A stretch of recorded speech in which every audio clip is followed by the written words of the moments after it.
ഒരാൾ ചാവേറായി പൊട്ടിത്തെറിച്ചാൽ അയാൾ സ്വർഗത്തിന്റെ അവകാശിയാവുമോ? ഇല്ലല്ലോ. അങ്ങനെ ഒരു ഇസ്ലാം ഇല്ലല്ലോ. ഇപ്പൊ ഡൽഹിയിൽ സ്ഫോടനം ഉണ്ടായി, നമ്മുടെ രാജ്യത്തിന്റെ തലസ്ഥാനത്ത് സ്ഫോടനം ഉണ്ടായി.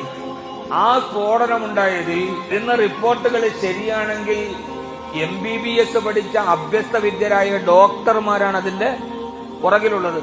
ഇത്രയും വിദ്യാഭ്യാസവും വിവരവും ബോധവും ഒരു രാജ്യത്തെക്കുറിച്ചുള്ള അറിവും ഒക്കെയുള്ള ആളുകൾ എങ്ങനെയാണ് ഈ ഒരു ചിന്തയിലോട്ട് കടന്നുപോയത്? അപ്പോൾ അവരാരെയൊക്കെയോ കേട്ടതാണ്, അവരാരെയൊക്കെയോ പിൻപറ്റിയതാണ്. അതുകൊണ്ട് അങ്ങനെയുള്ള കേൾവികൾ കേൾക്കാൻ പാടില്ല. നിങ്ങൾ 300ഓളം വരുന്ന ഈ ശിഷ്യഗണങ്ങൾ നാളെ ഇതേപോലെ വലിയൊരു സമൂഹത്തോട് പറയേണ്ടവരാണ്. നമ്മുടെ ഇന്ത്യ പോലെയുള്ള ഒരു ജനാധിപത്യ രാഷ്ട്രത്തിൽ ഒരു ചാവേറായി പൊട്ടിത്തെറിക്കണമെന്ന് പറഞ്ഞാൽ അതും ഇസ്ലാമും തമ്മിൽ എന്ത് ബന്ധമാണുള്ളത്? അതോടുകൂടി അവൻ കാലാകാല നരകത്തിലാണ്.